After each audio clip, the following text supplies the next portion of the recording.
Yeah. Right. But like the kind of stuff that I'm talking about is like internet stuff, right? You know, when people say things to you and whatnot, whatever. Yeah, like I'm shocked in like my chat room how, not the one for Torah Talks, but when I just go on my own, particularly with the other chat room, Cam Streams, which I think is based out of England, like how much anti-Israel stuff came up. Like they would come in, they'd see I was a Jew, and they'd immediately go off about Israel. Oh yeah. So that was shocking to me because I don't encounter that in real life. Right. Like, right. Other people ask me about Israel, or what do you think about Israel doing X or Y? Right. But I don't encounter in real life people immediately hating on Israel when they see me walk in the room with the yarmulke. Right. So that shocked me. It's like it's un-American. Right. And that's a wake-up thing. I went through that like 10 years ago on the internet, right? I used to think that the whole world thought like Americans, but they don't, right? Yeah. When it comes to Israel, Americans, the average American is very pro-Israel and takes great offense to somebody going off on Israel. Outside of America, it's like the opposite. The average person actually thinks that Israel is like a terrorist country and should just dissolve, and it's pure anti-Semitism. And that's what the average person outside of America thinks, and I mean, depending where you go, it's not quite as bad. It's not I don't think it's like that in Australia. No, it's not as bad as Europe. And it's not as bad in let's say New Zealand. Right. Or Canada. But there are only 20 million people in Australia, 3 million in New Zealand, and 40 million in Canada. Right. And there are like 400 million in Europe. Yeah, Europe, well, part of the problem in Europe, there's two problems in Europe. One is classic anti-Semitism that goes back hundreds of years. And the other problem is that a lot of Arabs and Muslims moved in, and they're pushing their whole anti-Israel agenda. So you got like two things going on. I think that our best friend right now in Europe is this guy Cameron. I think he's okay. Yeah, David Cameron. David Cameron, he's a welcome Prime change Minister of England. Of UK. No, the whole thing. No? Yeah, yeah. Britain. And so I think he's a good guy to have. I think right now he's better than the American. Yeah.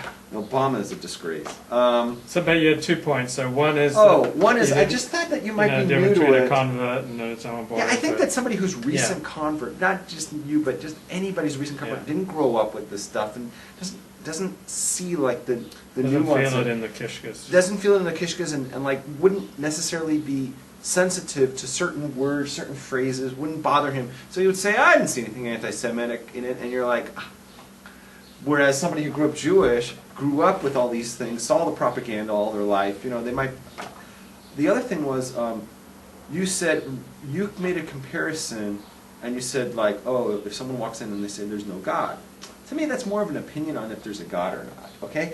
But if they said, I don't want Jews to be allowed to believe anymore in a God. If they're not, they can teach that stuff to their kids when they're 18, but I don't want kids under 18 being told that there's some sort of spaghetti monster out there. Okay, that's when it becomes anti-Semitic. Yeah. Okay? I watched the language, the verbiage of the commenters, and I know for sure there was one comment, maybe, at least one comment, where it was Jews need to stop that practice because it's barbaric, and if they want to do it themselves after they're 18, that's their business. But you can't let innocent children, and the Jews need to stop that. When you tell Jews that they can't practice their religion, that is when I draw the line, lady, because that's no different than when Hitler and the Nazis tried to look above it all and make it, issues like the Nuremberg, not Nuremberg, was it the Nuremberg laws? The Nuremberg laws, right? And they try to make it look like, oh, we're actually, care about animals, so we're going to ban kosher slaughter because it's cruel to animals, and we're not going to allow brisses anymore because it's cruel to babies. This is bullshit. What it's anti-Semitism. They don't want Jews practicing their religion. Okay, so I noticed that right away, and I said, oh my God, it's Nazism. This is classic Nazi. And you're walking away and you're saying, nicht gefährlich, I only worry when they deny the Holocaust. This is much worse than denying the Holocaust. You don't see it. I think you would see it if you grew up with it. I was walking down this boardwalk yesterday, and this frum Yid who was earning money handing out cards for teeth whitening. He said, Only which in, is not only, a traditional Jewish occupation. but it's only in Southern California is there teeth whitening such a big business that even the frummies are in it. And he said, "Hey, I've seen you on TV." He saw you on TV? That's what he said. Okay. And so I stopped and talked to him and said, "Hey, he said you do that weekly Torah talk on YouTube with that rabbi." Hey, yeah, okay. And I said, "Yes." And I never have to offer you these. Thank you. And while I was doing the walk, there were 2 different Jews for Jesus that I passed by handing out flyers.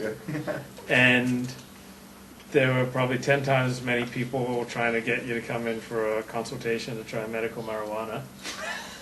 Well, if it comes down to between white teeth, Jesus, and marijuana, I'm with the marijuana.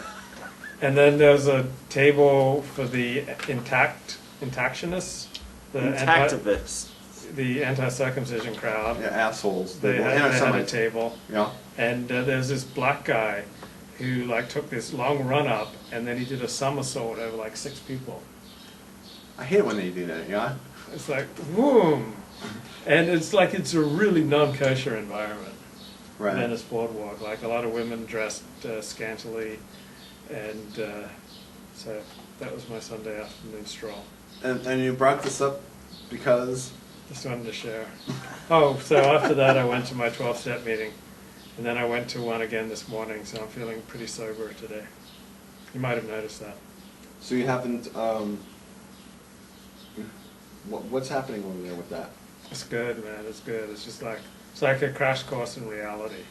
You get out of your fantasies and you get into reality. And I notice it like very slowly starting to rewire my brain. So like without this, I just look at any attractive woman Right. in like a predatory fashion. It's like, oh, it's like she's raw meat and I'm a tiger who hasn't eaten in 18 months. Like that's, how I kind of go around life, and I just kind of obsess over anything remotely sexual. And then by working the 12 steps and going to meetings for sex addiction, I learned that like how destructive that is to people, because people come in there and like some of them are destructive because they beat their girlfriends, and others of them are compulsive and they like flash people, and I just see how this addiction, this compulsion just ruins lives. And so I can't go in there and then come out, thinking the same way. It's like, oh, let me keep looking at it in a predatory way at every attractive female, because after going to that meeting and just hearing how these obsessions just ruin lives, and how I'm like we sexualize our anxiety, and like we try to deal with the hole. Those of us who are sex addicts try to deal with the hole in our soul by, it's like, oh, if I can just get some sex, then I'll feel better, and this underlying emptiness will go away. And so we have this obsessional thinking, then we have these rituals around getting the sex, then we have the sex itself, and if it's accomplished in a way that's undignified, that violates your values, that harms people, then afterwards you have this huge crash, this letdown. And so get away from this obsessional thinking, this ritualization, this sexualizing of anxiety and fear and shame. And it's like, oh, it's too shameful, I could never tell anyone about what I'm really all about. So the more people live in shame, the more isolated they become. It's like, because people would reject me if they know what I'm really like. And so now you can go into a room where people accept you, where you can feel free to reveal, what's going on for you in a way that you can't do 99.9% of other social circumstances.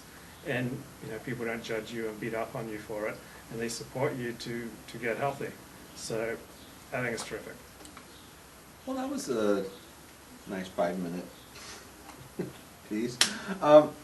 When you were really talking about it, and you were saying, like, this is what we think about, and we're addicted to it. I'm sorry, I could say the same thing about me. I could say the same thing probably about every male. That's what we are. God creates males that we think about sex